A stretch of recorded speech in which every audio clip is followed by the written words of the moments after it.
नमस्कार, आदाब, सत श्री अकाल। आप सभी का स्वागत है बिहार कांस्टेबल एंड टीचिंग के इकोनॉमिक्स स्पेशल मास्टर क्लास के अंदर, जिसके पहले पार्ट में मैं आप लोगों के साथ 60 क्वेश्चंस पर बात कर चुका हूं, लेकिन 150 क्वेश्चन की पूरी फाइल है जिसके अंदर हमें लगभग अभी 90 क्वेश्चंस रिमेनिंग और करने हैं। यानी सेकंड पार्ट लेकर आ रहा हूं मैं आपके पास आज, और इस सेकंड पार्ट के अंदर बाकी बचे हुए सभी क्वेश्चनों के सवाल जो जवाब है वो आपके पास तैयार होने चाहिए। तो होपफुली आपके लिए एक बेहतर सेशन होने वाला है। अगर आप लोग बिहार कांस्टेबल या बिहार के 7th फेज के टीचिंग एग्जामिनेशन के लिए भी जा रहे हैं अगर, तो बिल्कुल ये क्लास आपके लिए हेल्पफुल रहेगी। लेकिन इसके अलावा अगर आप बीपीएससी की तैयारी कर रहे हैं तो उसके लिए भी मैं जल्दी ही मास्टर क्लास लेकर आऊंगा, चाहे वो करंट अफेयर्स की हो, इकोनॉमिक्स की हो, जीके की हो, या इसके अलावा कोई और अदर क्लास होगी वो भी लेकर आएंगे आपके पास। तो शुरुआत कर लेते हैं आज की क्लास की, और उससे रिलेटेड मैं इंफॉर्मेशन जो आपको दूंगा वो अपने अकॉर्डिंग उसको नोट कर सकते हैं। इन क्वेश्चनों की पूरी पीडीएफ जो है आपको अवेलेबल होगी एक साथ 150 क्वेश्चंस की। तो चलिए पहले क्वेश्चन के साथ शुरुआत करते हैं, यानी क्वेश्चन नंबर 61 के बारे में बात करते हैं। सर क्या है यहाँ पर, भारत सरकार की विदेश नीति आधारित है किस चीज पर? यानी भारत की जो विदेश नीति है उसका आधार क्या है वो आपको बताना है। देखो, तो हम जानते हैं कि हमारी विदेश नीति ना तो अमेरिका के समर्थक की है, ना ही सोवियत संघ के समर्थन वाली है। भारत की विदेश नीति ऐसी है जो किसी गुट का हिस्सा नहीं है। यानी भारत की विदेश नीति कहती है ना तो हम अमेरिका के पूंजीवादी हैं, ना रशिया के समाजवादी। हम एक मिश्रित अर्थव्यवस्था, और हमने 1961 में नॉन अलाइन मूवमेंट ज्वाइन किया था। और ये पिछली क्लास में मैंने बताया था, जवाहरलाल नेहरू उसके एक मुख्य सदस्य रहे। तो भारत की जो विदेश नीति है वो गुट निरपेक्षता वाली है, किसी गुट का हिस्सा भारत नहीं होगा। निम्नलिखित में से किसके कारण राष्ट्रीय आय के चक्राकार प्रवाह का आकार घटता है? यानी जो राष्ट्रीय आय है हमारा, उसका फ्लो जो है, मनी का फ्लो, वो कम हो जाता है। देखिए, मनी को इंजेक्ट और लीकेज करने की बात हम कर रहे हैं। मनी सप्लाई किस कारण से बढ़ती है और किस कारण से कम होती है? जब हम इन्वेस्टमेंट करते हैं तो बढ़ जाती है, जब गवर्नमेंट अपने एक्सपेंडिचर्स को हाई करती है तो बढ़ जाती है, सरकार जब कम टैक्सेस लगाती है तो बढ़ जाती है, जब लो रेट ऑफ इंटरेस्ट हो मार्केट में तब बढ़ जाती है। अब इस तरीके से आपको याद रखना है, सेविंग अगर हो तो घट जाता है फ्लो। अगर सरकार एक्सपेंसेस कम कर दे, सरकार हाई टैक्सेस लगाने लगे लोगों पर, क्योंकि जितना ज़्यादा टैक्स लगेगा लोग उतना ही कम खर्च कर पाएंगे बाजार में। तो कहने का मतलब यहाँ पर है कि अगर इन्वेस्टमेंट बढ़ता है तो फ्लो बढ़ेगा, एक्सपोर्ट होता है तो फ्लो बढ़ेगा, एक्सपेंडिचर होगा सरकारी तो फ्लो बढ़ेगा, लेकिन इंपोर्ट होगा तो फ्लो बढ़ेगा नहीं सर। क्योंकि जब हम इंपोर्ट करते हैं बेसिक तौर पर, तो इंपोर्ट करने से हमारा पैसा क्योंकि विदेश चला जाता है, हमारा जो पैसा होगा वो इंपोर्ट करने के कारण विदेश चला जाता है सर। इसी कारण से मैं कहूंगा इस कारण से फ्लो कम हो जाता है।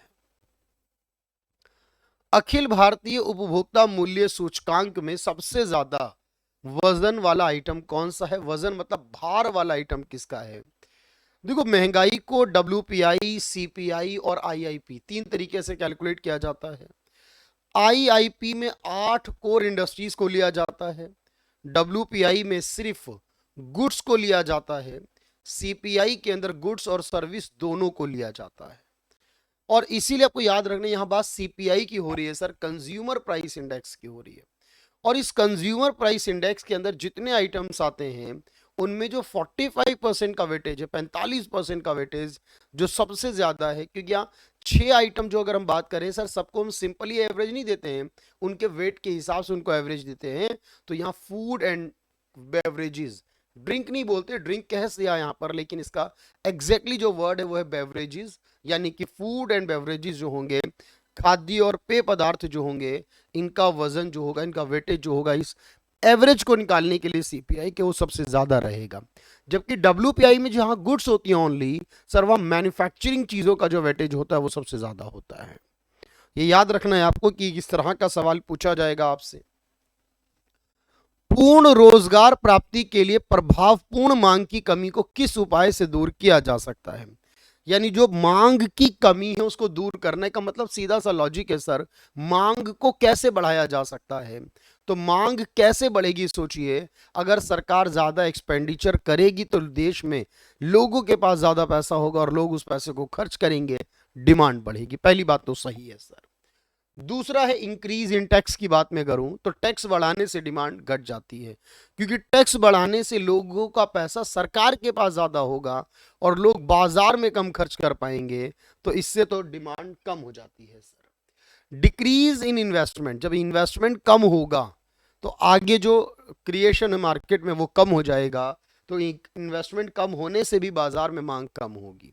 अब यहां ऑल ऑफ अबव होने की वजह से हमें ये तीन ऑप्शन चेक करने पड़े, वरना तो हम एक ऑप्शन जानते हैं सर इसका यही राइट आंसर होगा, क्योंकि जब हम इन्वेस्टमेंट गवर्नमेंट एक्सपेंडिचर हाई होंगे, सरकार कैसे भी खर्च करेगी। मान लो एक सरकार ने सड़क बनाने का फैसला किया, सड़क बनाने वाली लेबर को पैसा मिलेगा, कॉन्ट्रैक्टर को पैसा मिलेगा, मटेरियल वाले को पैसा मिलेगा, डिजाइनर को पैसा, जो भी होगा किसी इंसान को ही मिलेगा, और वो इंसान उस पैसे को बाजार में खर्च करेगा, तो ऑब्वियस है उससे डिमांड क्रिएट होगी, और यही पूर्ण रोजगार की प्राप्ति के लिए जरूरी है। निम्नलिखित में कौन सा अप्रत्यक्ष कर नहीं है? हम जानते हैं कि कर दो प्रकार का है सर, डायरेक्ट भी है और इनडायरेक्ट भी है। जो डायरेक्ट है हमारा, जैसे इनकम टैक्स है, कॉर्पोरेट टैक्स है, गिफ्ट पर लगता है, वेल्थ पर लगता है, कैपिटल गेन टैक्स लगते हैं, ये सारे डायरेक्ट होते हैं। सीबीडीटी नाम का डिपार्टमेंट इनको कलेक्ट करता है। लेकिन जीएसटी इनडायरेक्ट है। वैट, क्योंकि ये भी सामान पर लगता था, वैल्यू एडेड टैक्स इनडायरेक्ट है। कस्टम जो एक्सपोर्ट इंपोर्ट पर लगता है सामान पर, वो भी डायरेक्ट है। लेकिन कॉर्पोरेट जो होगा वो डायरेक्ट होगा, वो प्रत्यक्ष कर होगा। ये कंपनीज के प्रॉफिट पर लगता है, कंपनियों के लाभों पर लगता है। अगला क्वेश्चन है, कौन सा कथन हरित क्रांति के बारे में सही नहीं है?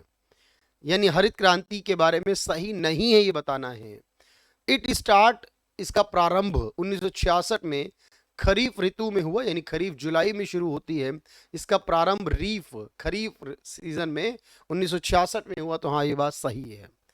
इसमें अधिक उपज देने वाले हाई यील्ड वैरायटी सीड को यूज किया गया, ठीक है। ये पंजाब, हरियाणा, वेस्टर्न उत्तर प्रदेश से शुरुआत की गई, ये भी सही है इसमें। लेकिन ये सिर्फ चावल के लिए था, नहीं सर, यहां पर ये गलत है, और जो गलत है वो पूछा है इसमें, तो ये सबसे ज्यादा तो महत्वपूर्ण गेहूं के लिए था, उसके बाद चावल के लिए था। सिर्फ चावल के लिए था तो ये बात गलत हो जाएगी। तो हरित क्रांति के बारे में ये कथन गलत है कि ये चावल के लिए था। किस अर्थशास्त्री के अनुसार अर्थशास्त्र मनुष्य के भौतिक कल्याण यानी फिजिकल वेलफेयर का अध्ययन करता है? तो आपको बताना है सर, ये मनुष्य का भौतिक कल्याण, फिजिकल वेलफेयर जो होगा, उसका अध्ययन कहां पर किया जाएगा? तो देखो याद ये रखना है, इसके अंदर ये एक अर्थशास्त्री का दी हुई स्टेटमेंट है, तो इसमें बहुत ज्यादा लॉजिकली नहीं, लेकिन ऐसी स्टेटमेंट को लिख लेना चाहिए सर। और यहां पर याद रखो, ये मार्शल, अल्फ्रेड मार्शल है, जो उनके द्वारा कहा गया इस टर्म है ये, कि मनुष्य का भौतिक कल्याण ही अर्थशास्त्र में एक्चुअली कैलकुलेट किया जाता है, उसको फाइंड आउट किया जाता है। भारत में सस्टेनेबल डेवलपमेंट गोल्स कितने सेट किए हैं? और भारत ने नहीं, ये पूरी दुनिया ने किए हैं set. United nation general assembly है सर एक, और ये यूनाइटेड नेशन जनरल असेंबली है हमारी, उस जनरल असेंबली की अगर हम बात कर रहे हैं सर, तो उसमें यूएन ने 2015 में लक्ष्य रखे थे, जिनको 2030 तक पूरा करना हर देश को। इसको लेकर हर साल रिपोर्ट भी लाई जाती है, और ये 17 लक्ष्य रखे गए हैं। कोई भूखा ना रहे, कोई गरीब ना हो, क्वालिटी एजुकेशन मिले, ऐसे 17 लक्ष्यों को इसमें रखा गया, और इसी को कहा जाता है सस्टेनेबल डेवलपमेंट गोल्स, एसडीजी कहा जाता है। कौटिल्य के अर्थशास्त्र के अनुसार निम्नलिखित में कौन राज्य के करों की वसूली के लिए जिम्मेदार था? यानी कौटिल्य, जो आप जानते हैं चंद्रगुप्त मौर्य के वंश के प्रधानमंत्री थे, एक तरह से गुरु भी थे, और कौटिल्य के अर्थशास्त्र के अनुसार उस समय जो कलेक्टर हुआ करता था, एक्चुअली वो व्यक्ति कहलाता, उनके अनुसार की बात हो रही है, उस समय उस व्यक्ति को क्या कहा जाता था? कलेक्टर कहा जाता, जो टैक्स को कलेक्ट करता था वो कलेक्टर होता था। किस पंचवर्षीय योजना का उद्देश्य तीव्र, अधिक समावेशी और सतत वृद्धि था? कौन से 5 ईयर प्लान में यह शब्द इस्तेमाल किया गया था? याद रखना, देखो हर एक 5 ईयर प्लान का उद्देश्य था। जैसे पहले 5 ईयर प्लान में सर एग्रीकल्चर पर था, दूसरा 5 ईयर प्लान इंडस्ट्रीज पर था, तीसरा 5 ईयर प्लान सेल्फ रिलायंस पर था, चौथा progressive self reliance and growth with price stability पर था, पांचवा पॉवर्टी और इन्फ्लेशन पर था, छठा मॉडर्नाइजेशन पर था, सातवां रीजनल इनइक्वालिटीज को कम करने पर था। आठवां मानव विकास, ये बहुत इंपॉर्टेंट है एग्जाम के लिए। नवा सोशल जस्टिस एंड इक्वालिटी पर था। 10वां इक्विटेबल डेवलपमेंट पर। 11वां इंक्लूसिव एंड सस्टेनेबल डेवलपमेंट। 12वां faster more inclusive and sustainable. मैंने सारे आपको बताया एक साथ, 12 बता दिए। तो आप कहोगे सर इसका मतलब जो 12वीं पंचवर्षीय योजना थी ये उसी के बारे में बात हो रही है, और 12वीं योजना का समय 1 अप्रैल 2012 से लेकर 31 मार्च 2017 तक था। बिहार के पिछड़ेपन का सबसे मुख्य कारण क्या है? बिहार क्यों पिछड़ा हुआ है? सबसे पीछे के राज्यों में जहां की प्रति व्यक्ति आय बहुत कम है, ऐसे राज्यों में आता है बिहार। तो सर उसके पीछे का कारण क्या है? देखो यहां पर कि बिहार में बार बार सूखा पड़ता है, बिहार में खेती वाला इलाका ज्यादा है, साक्षरता की दर बहुत कम है, या बिहार में पूंजी निर्माण की दर कम है। तो आप कहोगे सर ये सारे कारण मुख्य हो सकते हैं, लेकिन अब चुनना क्योंकि एक है, तो यहां पर इकोनॉमिक पॉइंट ऑफ व्यू से हम कहेंगे लो रेट ऑफ कैपिटल फॉर्मेशन, यानी पैसे से पैसे का निर्माण करना। ये कब होगा? जब बहुत बड़े बड़े बिजनेसमैन होंगे, इंडस्ट्रियलिस्ट होंगे, और उस पैसे को इस्तेमाल करेंगे, वो सेविंग्स को जमा करेंगे और उस पैसे से और कैपिटल क्रिएट करेंगे। वो नहीं हो पाता, इसीलिए पिछड़ा। भारत में भुगतान संतुलन के चालू खाते में रुपये की पूर्ण परिवर्तनीयता कब हुई थी? यानी रुपये को पूर्ण परिवर्तनीय कब बनाया गया था? शायद ये सवाल मैंने कराया था पहले के 60 सवालों में, इसका पार्ट 1 जो मैंने कराया आपको। लेकिन फिर भी देखो, चालू खाता जो मैंने आपको बताया, विजिबल और इनविजिबल गुड्स का लेन देन चालू खाते में आता है बैलेंस ऑफ पेमेंट के, जबकि बोरोइंग्स का और इन्वेस्टमेंट का लेन देन कैपिटल अकाउंट में। कैपिटल अकाउंट आंशिक परिवर्तनीय है और चालू खाता पूर्ण परिवर्तनीय। जो पूंजी खाता वो 97 में आंशिक बनाया गया, और जो चालू खाता है वो 94 में। शायद ये कराया था मैंने 1994 में इसको पूर्ण परिवर्तनीयता, यानी इसमें आने वाली चीजों के लिए अगर आप डॉलर को रुपये और रुपये को डॉलर करना चाहोगे तो जितना चाहो करो, विदाउट लिमिट, कोई लिमिटेशन उसमें नहीं होगी। निम्नलिखित में कौन सा नियामक निकाय है? और यहां पर नहीं है, एक्चुअली ये स्टेटमेंट गलत हो गई, ये ट्राई लिखा था, ट्राई, TRAI। तो कौन सी विनियामक रेगुलेटरी बॉडी है? देखो ट्राई जो है वो भी है, TRAI का मतलब telecom regulatory authority of India. जितना टेलीकॉम सेक्टर है देश में वो भी एक रेगुलेटरी बॉडी है। और IRDAI जो है वो इंश्योरेंस वालों की है सर, तो ये भी एक रेगुलेटरी, RBI की तरह, सेबी की तरह। तो दोनों ही सही होंगे, ये दोनों ही रेगुलेटरी बॉडी कहलाएंगी। ठीक है। वर्ष 2015 से मैं 2030 के लिए, अभी अभी मैंने आपको बताया कि जो धारणीय विकास सस्टेनेबल डेवलपमेंट गोल्स रखे गए, यूएन की जनरल असेंबली ने पास किए थे। मैंने बताया इसीलिए यूएन के अंदर पार्ट पूछा गया है सर। तो ये सस्टेनेबल डेवलपमेंट गोल्स जो हैं ये यूनाइटेड नेशन की जनरल असेंबली ने पास किए थे, और हर देश इनको 2030 तक पूरा करेगा। भारत में इन विकास लक्ष्यों को पूरा करने का दायित्व किसका है? यानी भारत में कौन सी संस्था होगी जो कि इन सब को देखती है, कैलकुलेट करती है कि भाई कौन सा राज्य है इनको पूरा कर पा रहा है या नहीं कर पा रहा है? तो याद रखना, भारत में इन सबको देखने के लिए एक संस्था जिसका नाम है नीति आयोग। वही रिपोर्ट भी लेकर आता है कि कौन सा राज्य SDG गोल्स में सबसे आगे चल रहा है। एक प्रसिद्ध किताब रही है poverty and un British rule in India का लेखक कौन रहा है? ये एक ऐसी किताब जिसने भारत की राष्ट्रीय आय पर पहली बार बात की थी, और ये एक व्यक्ति हैं दादा भाई नौरोजी, जिन्हें ग्रैंड ओल्ड मैन कहा जाता है। ये उनकी किताब है poverty and un British rule in India के नाम से, दादा भाई नौरोजी की किताब है। The demographic dividend is, demographic dividend क्या होता है? देखो, जनगणना जनसंख्या लाभ का काम कब करती है? जब देश की जनगणना या जनसंख्या के अंदर 15 से लेकर 64 साल के लोग, या 15 से लेकर 59 साल के लोग, यहां पर जिस तरह से दिया गया आप उसको देखकर चलो, वैसे 15 to 64 ईयर्स होता है। क्योंकि 15 से लेकर 64 साल तक के जो लोग होते हैं हम उनको ज़्यादा प्रोडक्टिव मानते हैं कंपैरेटिवली। बच्चे तो प्रोडक्टिव नहीं होते हैं, क्योंकि बच्चे हैं वो 14 साल तक तो चाइल्ड लेबर एक्ट लगता है देश में, और 64 के बाद मोस्टली रिटायरमेंट एज हर देश में हो जाती है।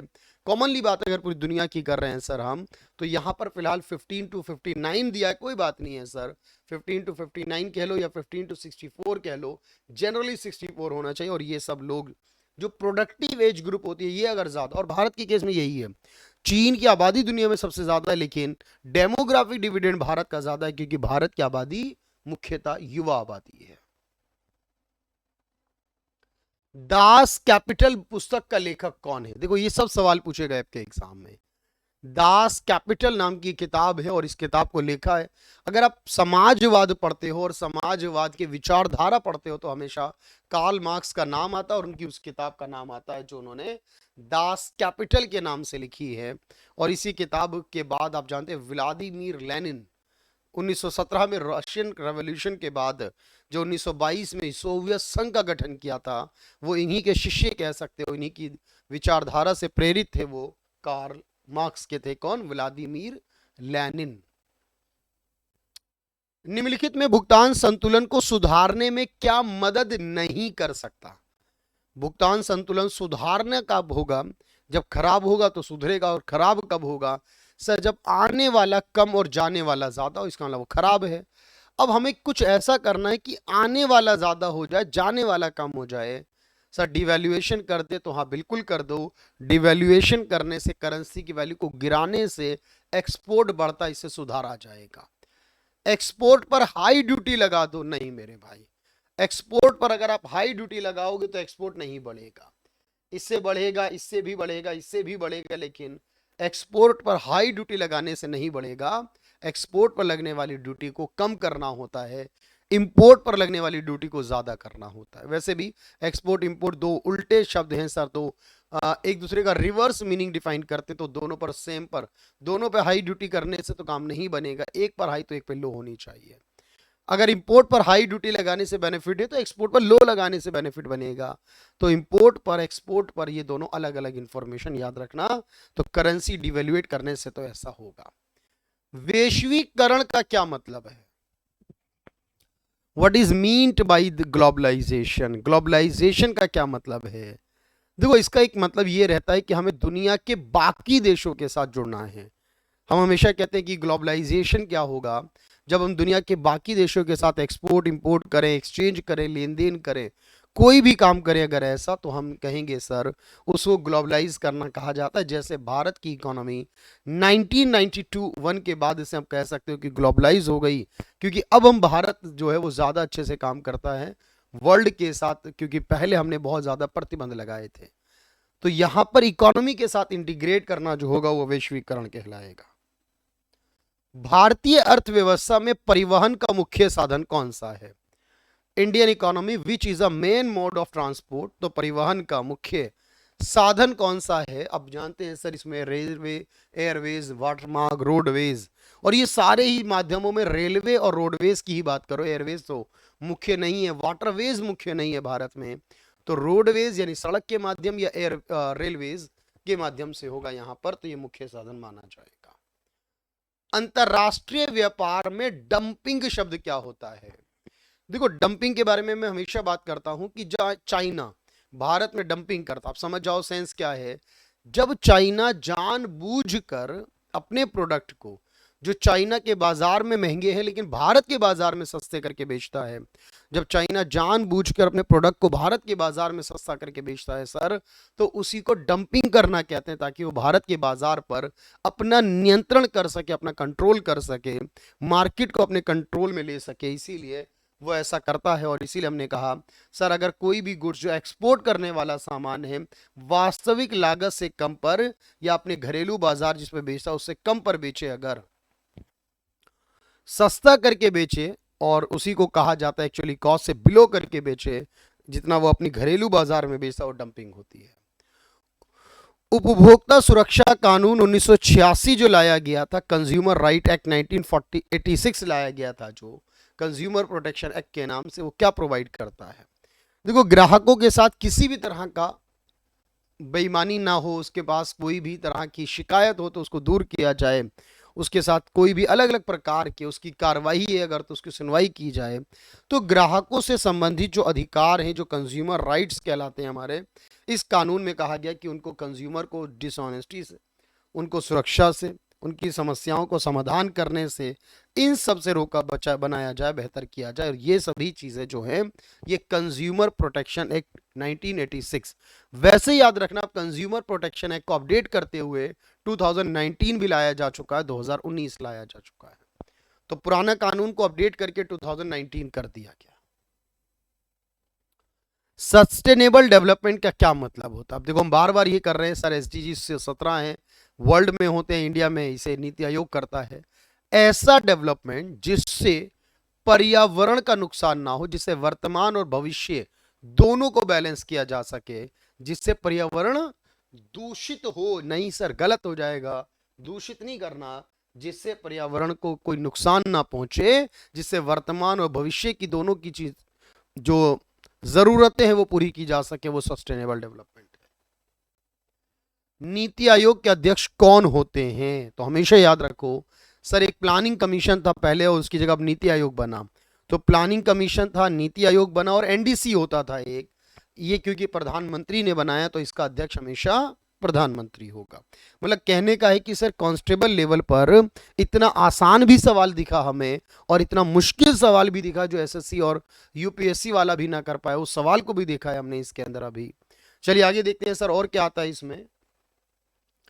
कौन सा मांग का प्रत्यक्ष निर्धारक नहीं है, यानी कौन सी चीज डिमांड नहीं करती है? देखो, डिमांड को जो फैक्टर्स होते हैं, जैसे कि हमारी प्राइस कीमत होती है, हमारी इनकम होती है, हमारा टेस्ट एंड प्रेफरेंस भी होता है, हमारा सब्स्टिट्यूट का प्राइस भी होता है, कॉम्प्लीमेंट्री का प्राइस भी होता है, अदर फैक्टर्स भी होते हैं। सेविंग नहीं होता है सर, बचत डायरेक्टली तौर पर नहीं होता। बचत से जब आप कंजम्पशन करोगे तब डिमांड कर सकता है, वो बचत जो है वो से डिमांड नहीं करती, क्योंकि बचत तो रख ली जाती है संभाल कर।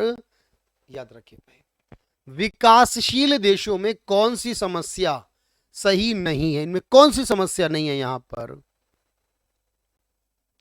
विकासशील देशों में क्या समस्या नहीं है? तो विकासशील देशों में लो लेवल ऑफ टेक्नोलॉजी है। हाँ, यह बिल्कुल सर, विकासशील यानी पिछड़े हैं तो टेक्नोलॉजी पीछे है। डाइवर्सिफिकेशन ऑफ इकोनॉमी की कमी है, ये बात भी सही है। वीक इंडस्ट्रियल बेस, ये बात भी सही है।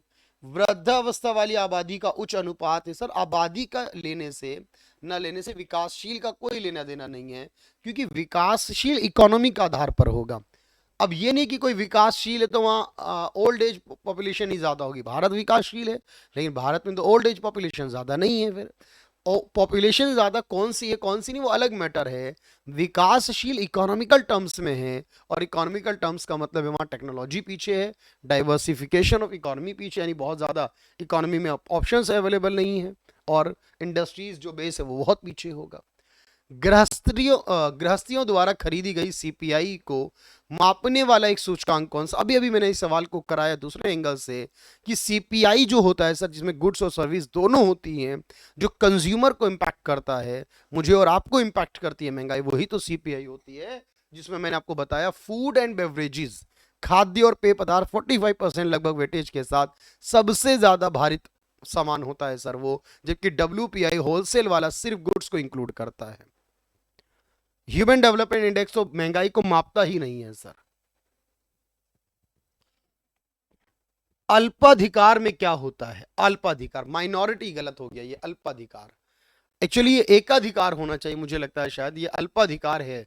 तो ये अल्पाधिकार जो होगा, आल नहीं होगा, अल्पाधिकार होगा।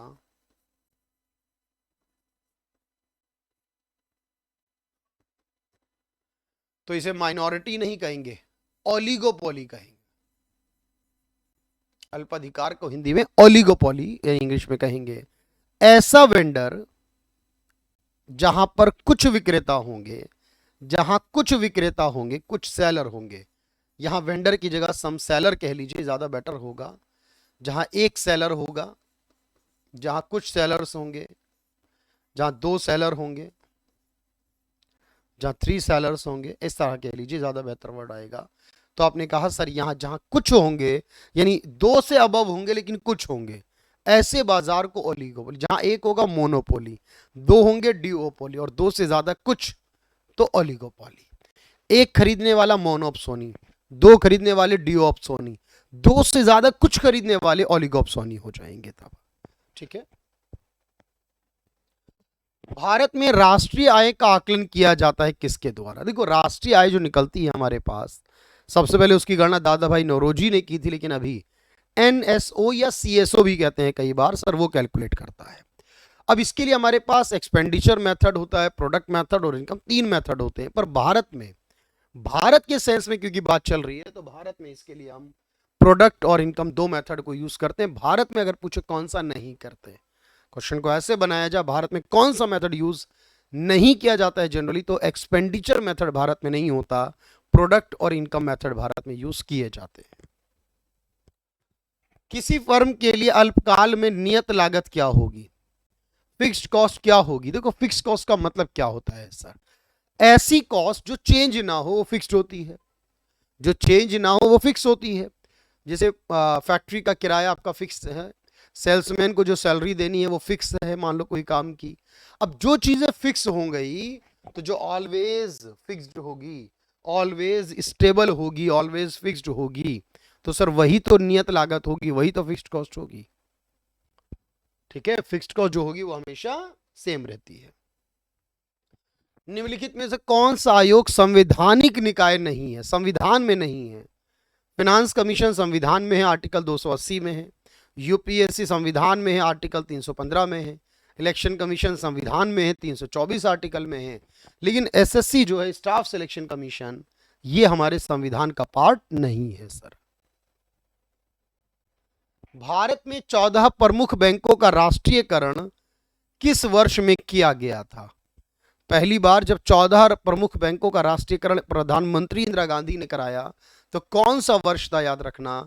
तो सर ये राष्ट्रीयकरण कराया गया था 1969 में किया गया था, 19 ऑफ जुलाई को किया गया था। प्रधानमंत्री इंदिरा गांधी और वित्त मंत्री मोरारजी देसाई थे। 1 रुपए पे नोट पर किसके द्वारा हस्ताक्षर किए जाते? इतना आसान सवाल भी पूछ रहा है एग्जाम में, इतना टिपिकल भी पूछ रहा है एग्जाम के अंदर। तो 1 रुपए के नोट पर हस्ताक्षर करने का जो काम रहेगा, तो याद रखना सारे सिक्के और 1 रुपए का नोट भारत सरकार का वित्त मंत्रालय बनाएगा। 2 रुपए से लेकर बाकी सभी नोट आरबीआई बनाएगा। जो नोट आरबीआई बनाएगा तो साइन आरबीआई गवर्नर के होंगे, और नोट भारत सरकार बनाएगी वित्त मंत्रालय, तो नोट पर किसके हस्ताक्षर होंगे? गवर्नमेंट, भारतीय रिजर्व बैंक। एक मिनट भाई, 1 रुपी नोट पर तो ऑप्शन ही नहीं दे रखा इन्होंने कोई। भारतीय स्टेट बैंक तो होगा ही नहीं, राष्ट्रपति होगा ही नहीं, आरबीआई का होगा ही नहीं सर, गवर्नमेंट होगा। तो गवर्नमेंट में तो एक व्यक्ति साइन करेगा। अच्छा, इस किसके द्वारा जारी किए जाते? माफ कीजिएगा, हस्ताक्षर नहीं पूछा, जारी करना पूछा है। तो गवर्नमेंट ऑफ इंडिया, और हस्ताक्षर पूछेगा तो फाइनेंस सेक्रेटरी के होंगे, वित्त सचिव के होंगे। ठीक है। भारत ने किस वर्ष में मुद्रा की दशमलव पद्धति, डेसिमल सिस्टम, दशमलव या दाशमिक का मतलब होता है जो पॉइंट्स में लिखा जाता है। पहले देश की मुद्रा आना चला करती थी, आना, और 1 रुपया में 16 आने हुआ करते थे। लेकिन अब ऐसा नहीं होता, अब 1 रुपए में 100 पैसे होते हैं। तो आना चेंज करके पैसा कब लाया गया? तो आना के स्थान पर जो पैसा लिया गया है देश में, वो एक्चुअली 1957 में, अप्रैल 1957 में लाया गया। यानी पुरानी करेंसी को आना कहा जाता था। निम्नलिखित में से किस वस्तु का केवल विनिमय मूल्य है? Following has only exchange value. कौन सी चीज ऐसी है, कौन सा सामान ऐसा है जिसका केवल एक विनिमय का मूल्य, एक एक्सचेंज वैल्यू है, जिसे आप एक्सचेंज में यूज कर सकते हो मात्र? डायमंड, टेलीविजन, कंप्यूटर और चावल। ठीक है, अलग अलग तरह की वैल्यूज दी गई हैं यहां पर। चलिए आगे देखते हैं। भारत के 14वें वित्त आयोग के अनुसार राजकोषीय घाटे की सीमा सकल राज्य उत्पाद के कितने प्रतिशत तक निर्धारित की गई? देखो, एक राज्य जो होगा वो अपने लिए 3.5%, एक राज्य अपने लिए कितना? 3.5% तक उस राज्य का अपना राजकोषीय घाटा हो सकता है। एक राज्य का अपना फिस्कल डेफिसिट जो है वो उसकी जीडीपी का 3.5% तक हो सकता है। ये अभी 15वें कमीशन से चल रहा है, उससे पहले ये 3 था। तो कितना होगा सर राजकोषीय घाटे में? ये 3 होता था पहले, कि अपने कमीशन में वो 3% तक होगा। रॉबिन्स के अनुसार निम्नलिखित में से दीर्घ आर्थिक समस्याओं के लिए क्या उत्तरदायी है? क्यों है इतनी समस्याएं दुनिया में? तो दुनिया में आवश्यकताएं सीमित हैं। आप कहोगे सर आवश्यकताएं सीमित नहीं है, आवश्यकता असीमित है। संसाधनों का क्रमिक उपयोग है, संसाधनों के बीच में कॉम्प्लीमेंट्री क्या लिखा है इन्होंने पता नहीं, पूरकता है। पूरक यानी कॉम्प्लीमेंट्री को कहते हैं, उसी को एक ट्रिल लगा दिया इन्होंने। संसाधनों का दुर्लभ होना, ये वो वजह है सर। संसाधनों के कम होने के कारण ही तो आर्थिक समस्या आई हमारे पास। भाई अगर रॉबिन्स के अनुसार भी पूछे तो किसी के अनुसार पूछ लो, दीर्घ आर्थिक समस्याओं का संबंध किससे? लॉन्ग टर्म इकोनॉमिक प्रॉब्लम्स का। कहोगे संसाधनों के दुर्लभ होने, स्केयर होने, लिमिटेड होने, कम होने से। वो एजेंसी कौन सी है जो सरकार का बफर स्टॉक के लिए खाद्यान्न खरीदती है? बफर कहते हैं एक्स्ट्रा रख लेना। जब गेहूं चावल की अच्छी पैदावार उपज होती है तो एक्स्ट्रा गेहूं चावल खरीद कर रख लेती है ताकि बाद में इसका इस्तेमाल करे जिस साल उत्पादन कम हो। तो ये डिपार्टमेंट है FCI, food corporation of India. ये हमेशा अपने पास संसाधनों में चीजों को संभाल कर रखती है सर, इसे कहते हैं फूड कॉरपोरेशन ऑफ इंडिया, जो सरकार का बफर स्टॉक खरीद कर उसको रिजर्व कर लेती है। तृतीय क्षेत्र में सम्मिलित गतिविधि नहीं है। कौन सी एक्टिविटी जो है वो टर्शरी सेक्टर में नहीं आती है? तो टर्शरी सेक्टर का पार्ट नहीं है। देखो बिजनेस टर्शरी में आता है, तृतीयक होता है। ट्रैफिक टर्शरी में आता है, कम्युनिकेशन टर्शरी में आता है। शायद ये रिपीट हो रहा है, मुझे लग रहा है ऐसा सवाल, लेकिन एनिमल हस्बेंड्री जो होता है सर ये हमारा प्राइमरी में आता है। सबसे ज्यादा ये बताना है कि सरकार द्वारा देश में नकदी बढ़ाई जानी चाहिए। किस परिस्थिति में नकदी यानी पैसे को बढ़ाने की जरूरत है? अब देखो जब महंगाई होती है इसका मतलब है पैसा ज्यादा होता है। पैसा बढ़ाने की जरूरत कब पड़ेगी? जब महंगाई नहीं होगी। महंगाई को लाने के लिए जब देश में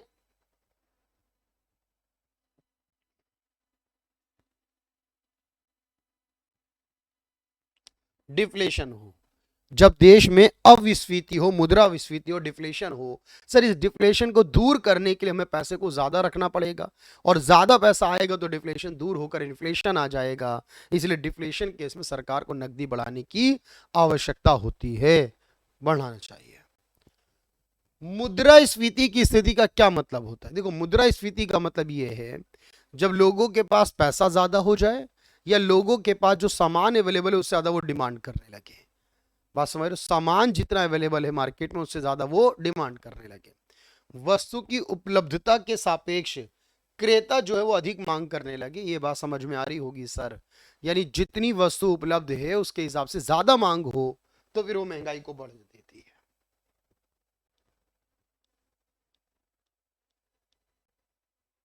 ठीक है, तो यहां पर याद रखना है सर, जितनी उसकी क्रेता है जो उसके सापेक्ष वस्तु की उपलब्धता उसके सापेक्ष अत्यधिक मांग होगी तो डिमांड बढ़ जाएगी। महंगाई भत्ता जो दिया जाता है सरकारी कर्मचारियों को उसका आधार क्या होगा? देखो महंगाई के आधार पर होगा। और महंगाई को किससे निकालते हो बताओ? सर महंगाई भत्ता निकलता महंगाई के बेस पर, और महंगाई आती है CPI यानी कंज्यूमर प्राइस इंडेक्स पर। तो महंगाई किस पे होगी? कंज्यूमर प्राइस इंडेक्स पर होगी।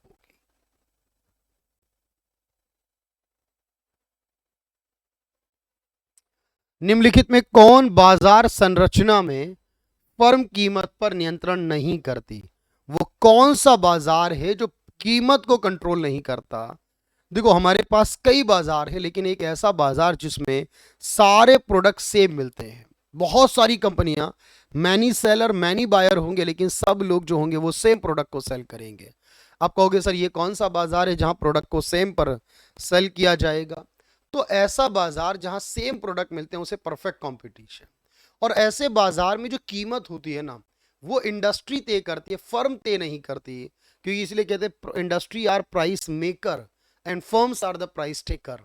तो इसे क्या बोलते हैं? परफेक्ट कंपटीशन में फर्म जो है कीमत को नियंत्रित नहीं करती। द्विपक्षीय एकाधिकार कौन सी स्थिति को कहा जाता है? देखो द्विपक्षीय एकाधिकार एक ऐसी स्थिति है, एक अधिकार मतलब एक होता है सर, जहां एक बायर हो और एक सेलर हो। खरीदने वाला एक हो, बेचने वाला एक हो, जहां एक बायर और एक सेलर की परिस्थिति आ जाए, तब उसे क्या कहा जाता है? Only one buyer and one seller, bilateral monopoly. उत्पादन के कारक की मांग कैसी होती है? उत्पादन के जो कारक होंगे उनकी मांग कैसी होगी? जैसे एग्जांपल के लिए हम कोई भी सामान बनाते हैं, कोई भी प्रोडक्ट बनाते हैं, मैं एग्जांपल लेता हूं, ये मार्कर बनाया सर। अब डिमांड इस मार्कर की है, पर इस मार्कर को, डिमांड की वजह से इस मार्कर को जो बनाने वाली लेबर है उसकी डिमांड भी बढ़ेगी। इस मार्कर में यूज होने वाले प्लास्टिक जो है उसकी डिमांड भी बढ़ जाएगी। अब इनकी डिमांड क्या हुई सर? आप कहोगे सर डिमांड बाजार में हो रही है मार्कर की, और बढ़ रही है लेबर की डिमांड भी और मटेरियल की डिमांड भी, इसे कहते हैं ड्राइव्ड। तो ये ड्राइव्ड होती है, जो फैक्टर्स ऑफ प्रोडक्शन की डिमांड होती है वो डिराइव्ड, क्योंकि डायरेक्टली तो कोई प्लास्टिक की डिमांड नहीं करेगा, डिमांड मार्कर के होने की वजह से प्लास्टिक की बढ़ेगी, इसे कहते हैं ड्राइव्ड। पूर्ण प्रतिस्पर्धा की स्थिति में किसी फर्म का संतुलन कहां होगा? देखो, कोई भी बाजार हो, परफेक्ट कंपटीशन हो या मोनोपोलिस्टिक कंपटीशन, जहां एमआर और एमसी, मार्जिनल कॉस्ट और मार्जिनल रेवेन्यू, ये दोनों बराबर होंगे हर एक बाजार में। और अगर ये एक और कंडीशन कहूं तो मार्जिनल कॉस्ट को, जो मार्जिनल रेवेन्यू है उसको मार्जिनल कॉस्ट जो है वो नीचे से कट करेगी अगर, तब उसको बोला जाएगा कि सर वहां पर इक्विलिब्रियम होगा, संतुलन। तो संतुलन का मतलब ही होता है बराबर से, एक सेंस ये कहता है जहां मार्जिनल कॉस्ट और मार्जिनल रेवेन्यू बराबर होगा। आय और उपभोग के बीच किस प्रकार का संबंध होता है? इनकम बढ़ने पे खर्चा क्या होता है? अगर इनकम बढ़ने पे खर्चा बढ़ता है तो डायरेक्ट हुआ, इनकम बढ़ने पे खर्चा कम होता है तो इनडायरेक्ट हुआ, इनवर्स हुआ। तो आपने कहा नहीं सर, इनकम बढ़ती है तो खर्चा भी बढ़ता है, इसको डायरेक्ट कहा जाएगा।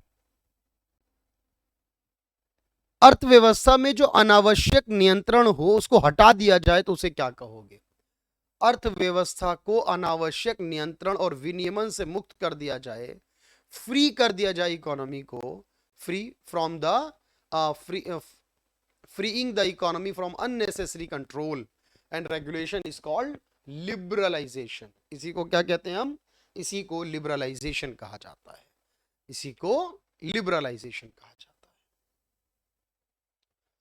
है। नई आर्थिक नीति लागू की गई थी किस वर्ष में? न्यू इकोनॉमिक पॉलिसी जो हमारे भारत में मनमोहन सिंह जी वित्त मंत्री, नरसिम्हा राव प्रधानमंत्री, जिनको फादर ऑफ इकोनॉमिक रिफॉर्म्स बोला गया है भारत का, सर ये लेकर आए थे 1991 24 जुलाई को, 1991 को ही आर्थिक नीति लागू की गई। एशिया का पहला ई एनपोर्ट प्रोसेसिंग का एक्सपोर्ट, ई एनपोर्ट नहीं भाई, एक्सपोर्ट है ये, एक्सपोर्ट प्रोसेसिंग जोन जो लाया गया, एक्सपोर्ट,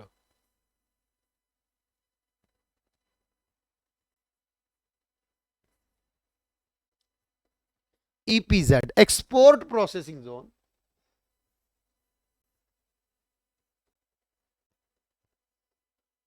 निर्यात प्रोसेसिंग जोन, ये कहां बना था? ये SEZ होता, यही स्पेशल इकोनॉमिक जोन होता। बिहार में एक भी नहीं है, मैं बताता हूं ना, बिहार में एक भी SEZ नहीं है, तभी तो बिहार के लोगों को नौकरी करने, काम करने के लिए दूसरे राज्य जाना पड़ता है। ज्यादातर महाराष्ट्र, गुजरात चले जाते हैं, वो दिल्ली आ जाते हैं। तो आप कहोगे सर ये गुजरात के कांडला में बना था पहला SEZ, EPZ भी। उत्पादन के 4 कारक कौन से हैं? कोई भी उत्पादन करने के 4 कारक चाहिए होते हैं सर, लैंड, लेबर, कैपिटल और एंटरप्रेन्योर।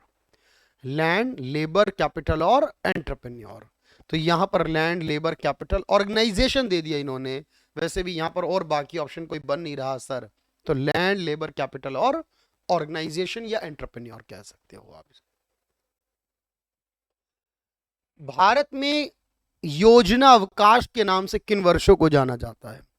वो वर्ष जिनमें कोई 5 ईयर प्लान नहीं बना था देश में, वो कौन से वर्ष थे? तो याद रखना, भारत में जो 5 ईयर प्लान का कॉन्सेप्ट आया हमारा, तो 3 ऐसे 5 ईयर प्लान थे, 3 वर्ष ऐसे थे हमारे तीसरी योजना के बाद, 1966 से लेकर 1969 तक के 3 वर्ष, जब हमने कोई भी 5 ईयर प्लान तैयार नहीं किया था। इस समय को प्लान हॉलिडे कहा जाता है।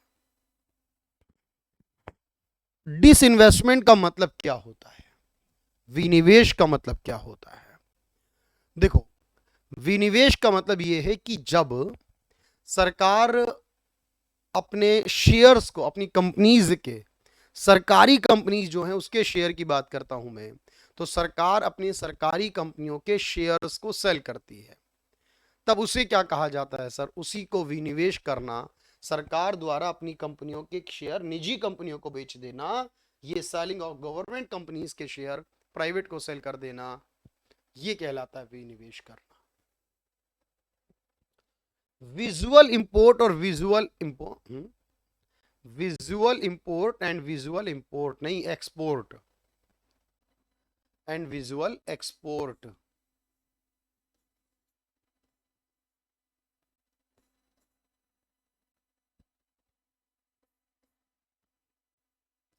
इसको हिंदी में मैं बोलूंगा ज्यादा बेहतर, दृश्य निर्यात और दृश्य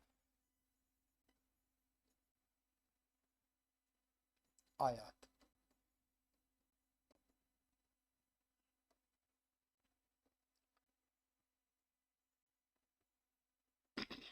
ये जो वर्ड होता है इसके बीच का अंतर होगा, यानी जो एक्सपोर्ट और इंपोर्ट करते हैं उसके बीच के अंतर को क्या कहा जाता है?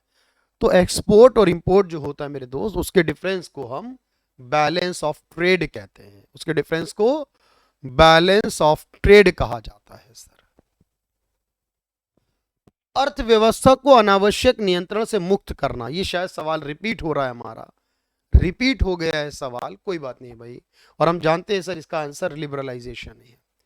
गरीबी हटाओ का नारा किस पंचवर्षीय योजना में लाया गया था? तो जो इंदिरा गांधी के द्वारा एक स्लोगन यूज किया गया योजना के दौरान, वो 5वीं योजना थी सर, जब देश में इंदिरा गांधी पीएम थी, 74 से 79 की ये योजना, जिसमें गरीबी हटाओ का नारा दिया गया था।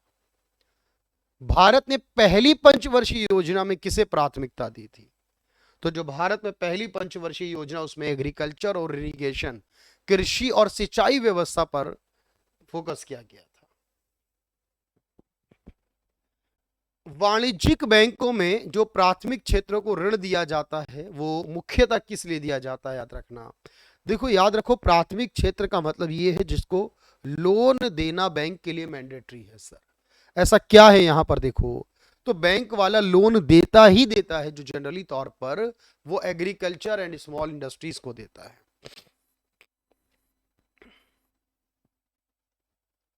कृषि और लघु उद्योगों को लोन देने वाले क्षेत्र को हम प्रायोरिटी सेक्टर कहते हैं, जिसको बैंक लोन दे ना दे अगर, तो बाकी लोन भी नहीं दे सकता।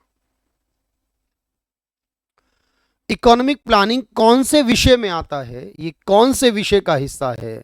तो याद रखना, इकोनॉमिक प्लानिंग जो हमारा कॉन्सेप्ट है सर, ये हमारी समवर्ती सूची का हिस्सा है, जो हमारे 7वें संविधान शेड्यूल के अंदर केंद्र, राज्य और 3 मिलाकर बनती है सर तीसरी सूची। केंद्र और राज्य दोनों कर सकते हैं, जिसे उसे समवर्ती सूची कहा गया है। किस पंचवर्षीय योजना का उद्देश्य समावेशी विकास, इंक्लूसिव ग्रोथ था? मैंने बताया 11वीं का उद्देश्य था इंक्लूसिव एंड सस्टेनेबल डेवलपमेंट, समावेशी विकास वही हुआ, और 12वें का था मोर इंक्लूसिव एंड सस्टेनेबल डेवलपमेंट। तो 11वीं योजना का उद्देश्य था समावेशी विकास करना। किस पंचवर्षीय योजना में ऐसा मानते हैं मानव विकास ही सभी विकासात्मक प्रयासों का मूल है? याद रखो, तो ऐसी कौन सी पंचवर्षीय योजना में माना गया था कि मानव विकास ही सभी चीजों के प्रयासों का मूल है? तो याद आ रहा होगा सर, ये 8वीं योजना में माना गया था, मानव विकास को माना गया था सबसे इंपॉर्टेंट 8वीं पंचवर्षीय योजना के दौरान।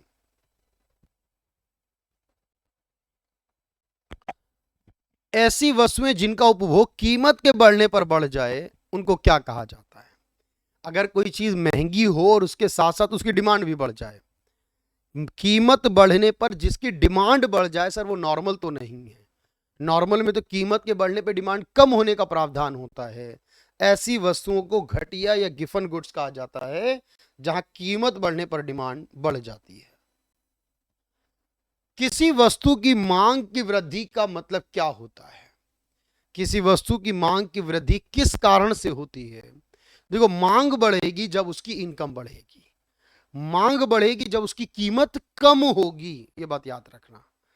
मांग बढ़ेगी जब किसी और प्रोडक्ट जो सब्स्टिट्यूट है उसकी कीमत बढ़ जाएगी, क्योंकि वो महंगा होगा तो लोग हमारे पास आ जाएंगे। मांग बढ़ेगी जब कॉम्प्लीमेंट्री की कीमत कम, जब उसकी भी कीमत कम तो हमारी भी डिमांड अपने आप बढ़ेगी।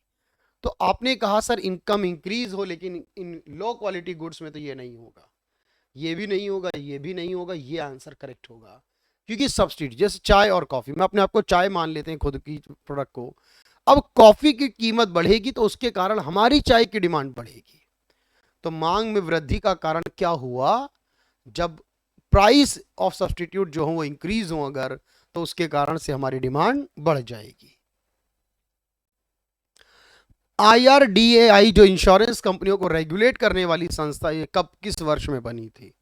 तो IRDAI जो बनी थी वो 99 में बनी थी, 1999 में बनी थी। तो ये सारे सवाल देखो आपको करने हैं, इस तरीके से आपको पढ़ना है। और मैंने कहा ना, एक एक सवाल का जवाब जो होगा वो आपके पास इसी तरह से आता रहेगा। RTGS किया जाता है जो देश में, उसको करने के लिए कम से कम कितना पैसा होना चाहिए? देखो, अगर RTGS करना है तो उसके लिए मिनिमम हो कितना चाहिए सर? 2 लाख रुपए, इससे कम में हमारा RTGS नहीं होता। ग्रीन बैंकिंग, हरित बैंकिंग का क्या अर्थ होगा? देखो, ग्रीन बैंकिंग शब्द कहां से आया? ग्रीन बैंकिंग का मतलब है ऐसे प्रोजेक्ट के लिए पैसा देना जो कि एनवायरमेंट फ्रेंडली हो। बैंक द्वारा ऐसे प्रोजेक्ट के लिए फाइनेंस करना, पैसा देना जो कि एनवायरमेंट फ्रेंडली हो, उनको कहा जाता है ग्रीन बैंकिंग। IDBI का गठन कब हुआ था? IDBI बैंक का गठन कब हुआ था? देखो, IDBI जो है industrial development bank of India, Mumbai में इसका मुख्यालय है सर। तो IDBI बैंक को 1964 में 1 जुलाई को, 1 जुलाई 1964 को बनाया था। ये एक प्राइवेट बैंक है देश का, लेकिन पहले ये एक इंस्टीट्यूट होता था, इसीलिए इंपॉर्टेंट था। कौन सी पंचवर्षीय योजना को लागू करने वाली, मंजूरी देने वाली संस्था है? जो पंचवर्षीय योजनाओं को मंजूरी देती थी, पास करती थी, वो कौन सी थी? तो आप कहोगे सर प्लानिंग कमीशन जो था वो प्लान बनाने के लिए, और NDC नेशनल डेवलपमेंट काउंसिल जो थी वो प्लान को पास करने के लिए संस्था बनाई गई थी। भारत में योजना आयोग का पदेन अध्यक्ष, मैंने बताया आपको, जो नीति आयोग का अध्यक्ष है वही योजना आयोग का अध्यक्ष है, वही NDC का भी अध्यक्ष है सर, और वह है देश का प्रधानमंत्री। सिक्के के अधिनियम के अनुसार आप मैक्सिमम कितने रुपए का सिक्का जारी कर सकते हो? तो मैक्सिमम जो सिक्का जारी किया जा सकता है देश में वो 1000 रुपए का होगा, और आप देख सकते हो इसे मिलता है अभी भी 1000 रुपए तक का सिक्का। RBI जो मुद्रा बनाता है, अपनी कागजी मुद्रा बनाता है, उसके लिए क्या सिस्टम चलता है? इसे कहते हैं हम मिनिमम रिजर्व सिस्टम कहते हैं सर, जिसमें 200 करोड़ रुपए रिजर्व रखता है RBI, जिसमें 115 करोड़ का गोल्ड, 85 करोड़ की विदेशी करेंसी या सरकारी सिक्योरिटी होनी चाहिए, इसे कहते हैं मिनिमम रिजर्व सिस्टम। ब्रेड और मक्खन, कार और पेट्रोल किस प्रकार की वस्तुओं के उदाहरण हैं? तो आप कहोगे सर ब्रेड और मक्खन साथ साथ होगा, कार और पेट्रोल साथ, ये कॉम्प्लीमेंट्री हैं, और जो कॉम्प्लीमेंट्री होते हैं उन्हीं को जॉइंट डिमांड कहा जाता है। कॉम्प्लीमेंट्री वाली डिमांड को ही जॉइंट कहते हैं सर, दोनों साथ साथ चलती है। यदि डिमांड की लाइन 1000 माइनस 30p है और सप्लाई 4000 प्लस 4p, तो ऐसी स्थिति का संतुलन मूल्य क्या होगा, यानी इसका एक इक्विलिब्रियम प्राइस क्या? अगर D दे रखा है तो डिमांड बराबर सप्लाई, D दे रखा 1000 माइनस 30p और S दे रखा 4000 प्लस 4p। इस वैल्यू को आप इधर ले आएंगे तो ये, और इस वैल्यू को उधर ले जाएंगे तो ये कितना हो जाएगा? 1000 माइनस 4000, 4p प्लस 30p।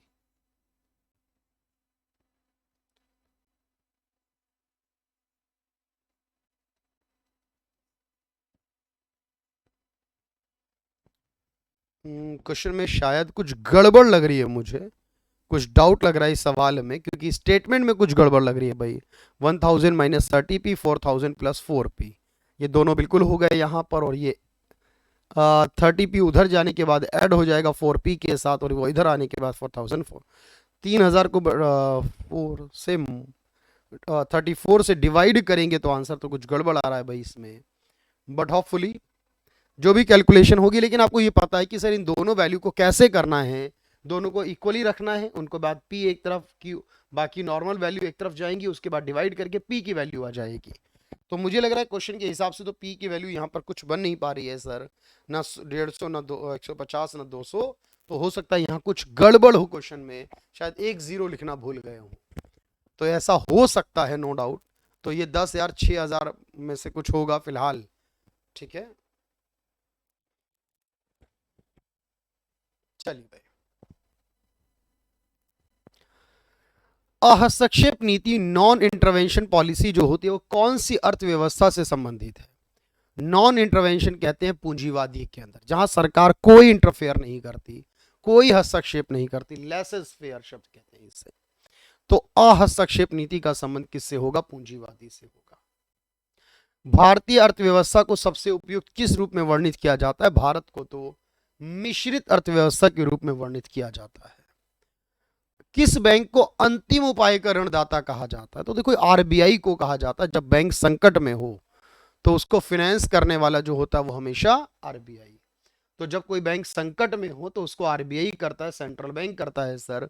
यहां सेंट्रल बैंक आरबीआई के लिए इस्तेमाल हो रहा है। एक क्लोज्ड इकोनॉमी, एक बंद अर्थव्यवस्था किसे कहते हैं? देखो याद रखो, एक बंद अर्थव्यवस्था कहा जाता उस अर्थव्यवस्था को जो दूसरी अर्थव्यवस्थाओं के साथ किसी प्रकार का कोई लेन देन नहीं करती, ना पैसे को जमा करती है, ना विड्रॉ माफ कीजिएगा, ना वो एक्सपोर्ट करती है और ना वो इंपोर्ट करती है। ऐसी इकोनॉमी जहां पर ना एक्सपोर्ट किया जाए और ना कोई import, do not trade with other countries, उनको कहा जाता है क्लोज्ड इकोनॉमी। मूल्य ह्रास से किसमें हानि होती है? जब भी डेप्रिसिएशन होता है तो हमारी जो गुड्स होती है, जो वैल्यू, उसकी वैल्यू वो हमारी कम हो जाती है। जो भी हमारी एसेट होती है, एसेट की वैल्यू में कमी आ जाती है, जो उसी को डेप्रिसिएशन कहा जाता है। 2004-5 पहले हमारा बेस ईयर हुआ करता था, आधार वर्ष, उसको बदलकर 2011-12 किया गया था 2015 के अंदर। तो पहले जो बेस ईयर था 2004-5, उसको बदलकर 2011-12 कर दिया गया था। अभी हम देखते ना, महंगाई निकालना हो, जीडीपी, सब इसी के आधार पर निकलती है। यदि राष्ट्रीय आय 10,000 करोड़ है और विदेशों से प्राप्त शुद्ध आय 2,000, तो घरेलू आय कितनी होगी? देखो, अगर 10,000 में 2,000 विदेशों से आने वाली जुड़ी हुई है तो घरेलू आय जो होगी वो 8,000 करोड़ होगी। क्यों? क्योंकि सर घरेलू आय प्लस विदेशी आय को जोड़कर बनती है राष्ट्रीय आय। एक दे रखी है 10,000, दूसरी 2,000, तो तीसरी हो गई इसमें 8,000 करोड़।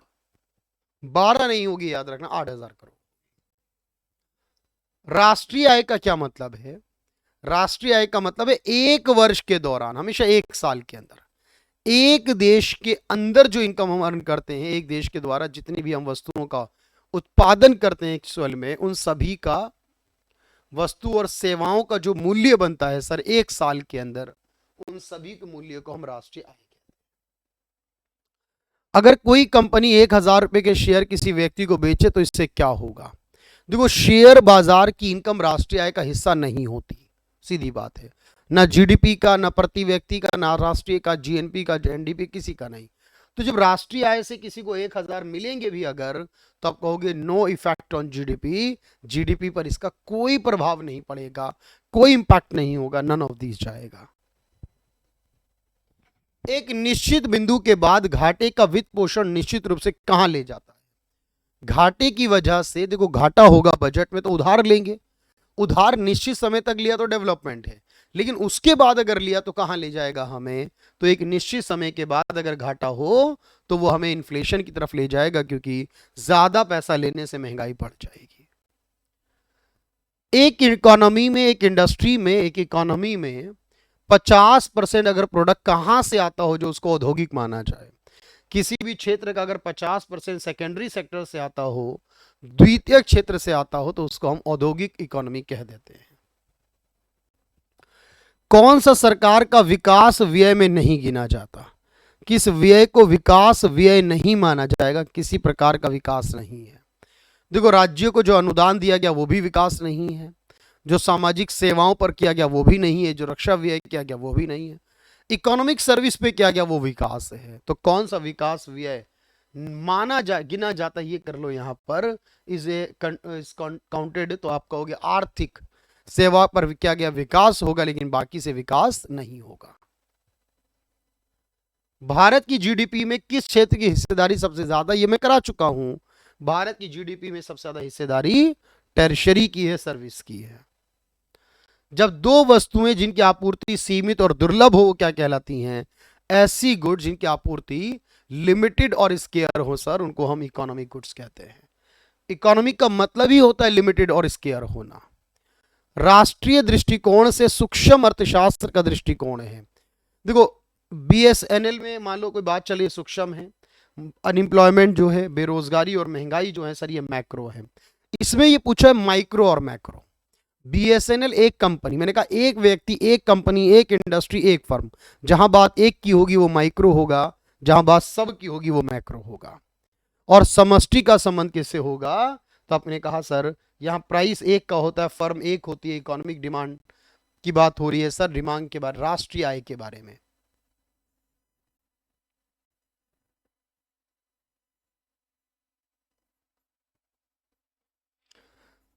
तो जो आय मानी गई है वो मैक्रो होती है, जो प्राइस है वो माइक्रो होता है। ये थे सवाल आपके 150 क्वेश्चन, जिसमें मैंने पहले दिन में 60 क्वेश्चन कराए, दूसरे दिन में 90 क्वेश्चन कराए आपको। कुल मिलाकर इन 150 क्वेश्चन को कर लिया, रिलेटेड जानकारी को समझ लिया, तो आपको कोई भी सवाल मिस नहीं होगा। एक एक सवाल का महत्व है यहाँ पर, और जिस दिन आप सेलेक्ट हो जाएंगे उस दिन आपको रियलाइज होगा कि ये हर एक सवाल आपके लिए कितना ज़रूरी था। चलिए, तो आज के लिए इतना है। इस वीडियो को सभी के साथ शेयर कर दें, इसकी कंप्लीट पीडीएफ को डाउनलोड कर लेंगे, संभाल कर रखेंगे, किसी में क्वेश्चन में डाउट होगा मुझसे पूछेंगे, तो होपफुली आपको ऐसी कोई समस्या नहीं आएगी। तो बिहार कांस्टेबल के लिए देखो हमने बिहार जीके पर भी वीडियो बनाई थी, बिहार की करंट अफेयर अलग से कराई थी। उसके अलावा अगर मैं कहूँ आपसे, तो मैंने आप लोगों को बिहार इकोनॉमिक्स भी करा दी अलग से, और आने वाला शनिवार जो होगा उस दिन में जो नेशनल और वर्ल्ड करंट होती है हमारी, जनवरी से लेकर अगस्त 2023 तक की, चल रहा है अभी अगस्त हमारा मंथ, 15 अगस्त तक की, यानी कि वो सारी करा दूंगा, और उसके बाद आपको कोई भी परेशानी नहीं होगी। चलिए भाई, thank you everyone, thank you so much.